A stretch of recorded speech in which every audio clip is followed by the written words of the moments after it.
ಶೇಂಗಾ, ಉರದ್ ದಾಲ್ ಮತ್ತು ಚನಾ ದಾಲ್ ಹಾಕಬೇಕು. ಎಣ್ಣೆ ಹಾಕ್ಕೊಂಡು ಸ್ವಲ್ಪ ಅದನ್ನು ಮಿಕ್ಸ್ ಮಾಡ್ಕೋಬೇಕು. ಹಿಂಗೆ ದೊಣ್ಣೆ ಮೆಣಸಿನ್ಕಾಯಿ ಇರ್ತಾವಲ್ಲ, ಫುಲ್ ದೊಣ್ಣೆ ಮೆಣಸಿನ್ಕಾಯಿನ ಅದ್ರ ತೊಕ್ಕೋಬೇಕು. ತೊಕ್ಕೊಂಡು ಸಪ್ರೇಟಾಗಿ ಸೈಡಿಗೆ ಇಟ್ಕೋಬೇಕು.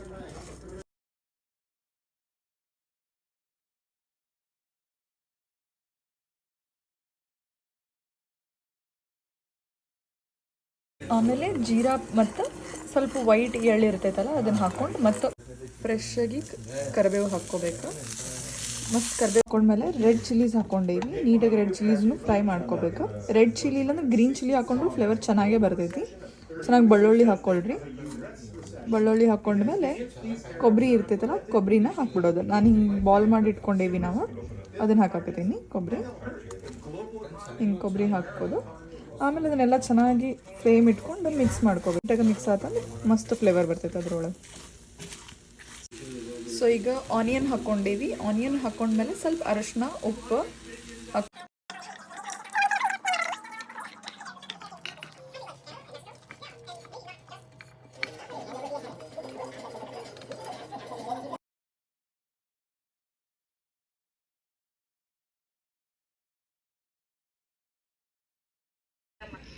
ಸ್ಟಫಿಂಗ್ ಏನಿರ್ತೈತಲ್ಲ, ಈಗ ನಾವೇನು ಹೋಲ್ ಮಾಡ್ಕೊಂಡೇವಲ್ಲ, ಇದ್ರ ಒಳಗಡೆ ಇದೆಲ್ಲ ತುಂಬ ತೆಗ್ದೇವಿ, ಬೀಜ ತೆಗ್ದೇವಲ್ಲ, ಈ ಚಟ್ನಿ ಏನು ಪ್ರಿಪೇರ್ ಮಾಡ್ಕೊಂಡೆ ಅದನ್ನ ಇದ್ರೊಳಗೆ ತುಂಬಬೇಕು ನೀಟಾಗಿ.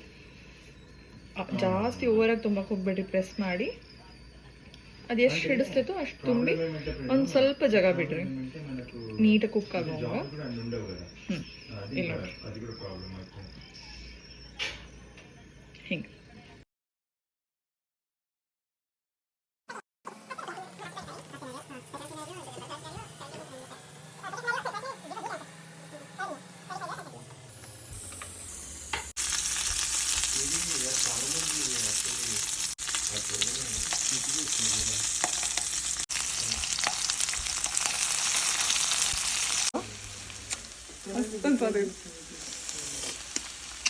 ಬಾಯಾಗ ನೀರು ಬರತ್ತವಂಗೆ.